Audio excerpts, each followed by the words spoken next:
Hey guys, and welcome to your daily tarot reading for Tuesday the 16th of June. I'm using the Rider-Waite deck for this reading. Let's have a look at what the cards want you to know.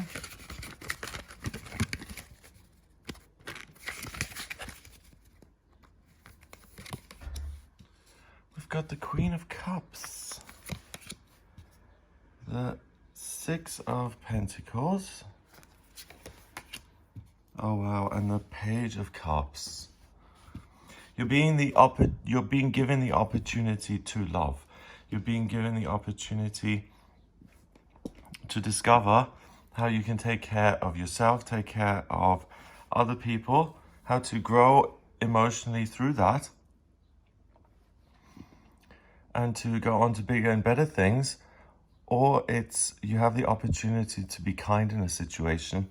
You meet someone who may have something to learn when it comes to feelings, negative reactions, being really over the top and reacting in the extreme sometimes, the Page of Cups. But learning through those mistakes, like all of us have to, and getting to a place where we are more consistent in the way we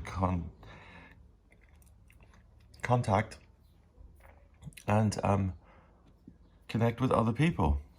So the Queen of Cups is a court card, so is the Page of Cups.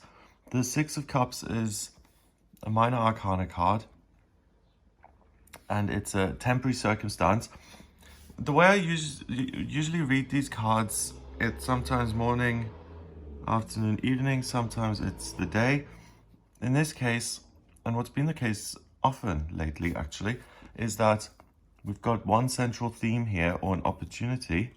In this situation, it's a literal opportunity because it's the Six of Pentacles, which is the opportunity card. Sometimes you're up, sometimes you're down. That's why the tarot is so great, because it doesn't really need great explanation. This is a woman who knows how to take care of things. Look at that cup. It's a trophy. It's amazing. And sometimes we are just holding kind of other people in esteem and looking at what we can become, but in the here and now we still have a lot to learn. Even though we care and we want to do a good job, sometimes the experience just isn't there, and you have to keep practicing and build that experience. So here we've got the Queen of Cups. She has been here, she's been the Page, she's been the Knight of Cups, and she's dealt with difficult feelings, and she's dealt with great love, and she's experienced great love. And because she knows how transformative love can be, she has a cup that looks like none of the other cups. That's what they usually look like. They're just plain little cups. But because she's so attentive and she gives her attention to this little cup, she really makes it quite literal. It's how much she can love this one cup to make it just gleam and be beautiful, and she turns it into this beautiful trophy. Okay, so I've always said the Queen of Cups also represents Reiki healing, because we've got the Queen here in these pebbles, and I don't know why, but to me that says Reiki healing, and it feels like Reiki healing. We've also got this white cloak and the little cupids.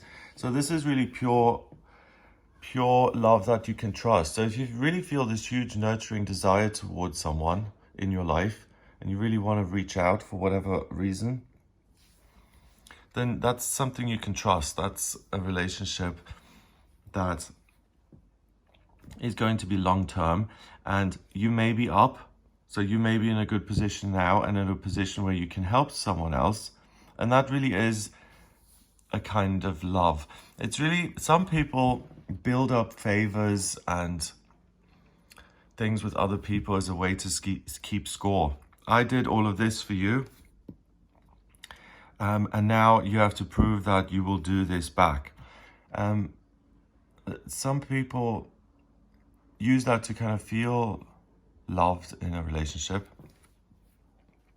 but it usually just happens organically. Sometimes, if you're friends and you trust each other and you've got a great job, the other person reaches out and helps. Or it doesn't just have to be money. It's Pentacles, which is money, work, your daily routine and belongings. It could also be emotions. So someone could say, hey, listen, I've been isolated for 3 months. I'm really feeling rough. And you are just feeling great. You've just had a new addition to the family and everything's wonderful. And you're like, oh, okay, great. Of course, we'll do something. And you give of yourself emotionally, and you're giving something that the other person hasn't got. At other times in your relationship, I'm sorry, I can't speak today. At other times in your relationship, you may be the one who is reaching out, and it's the other way around. So if someone is asking something of you today, then just remember that asking for things is not most people's favorite pastime.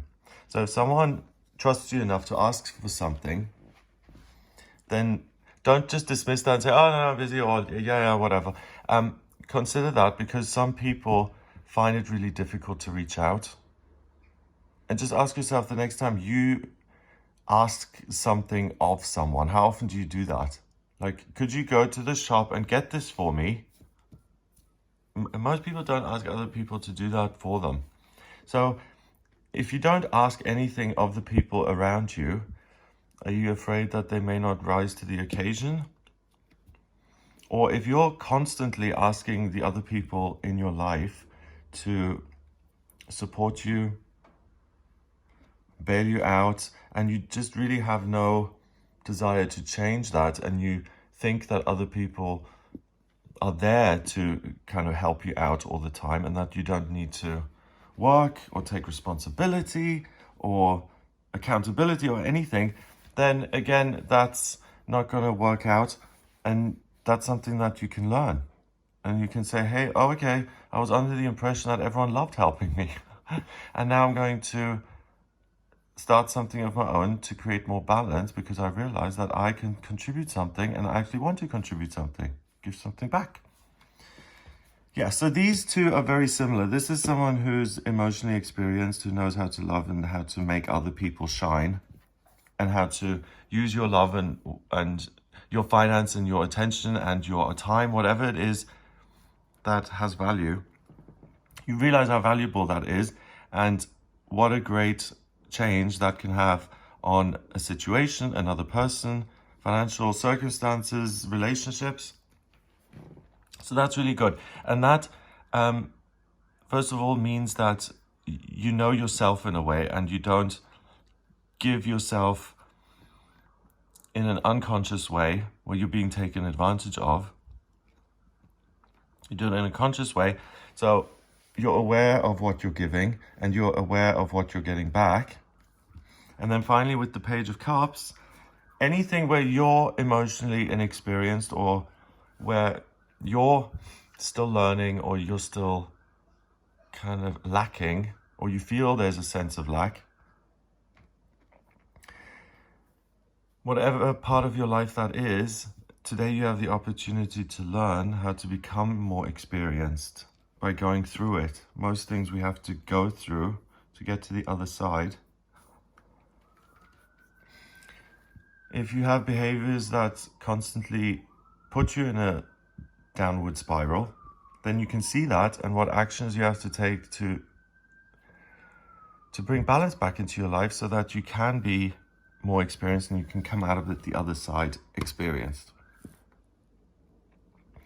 If you're someone who gives themselves too freely, so you're fun and lighthearted, and you trust other people with your heart, and people who really don't deserve it, and it gets trampled on, and you feel really hard done by, you feel wounded. That's an experience where you can say, okay, I'm either going to close my heart now and I'm never going to give myself again, and that would be extreme, or you can say, I'm going to give myself in a way that fits the circumstance in a sense.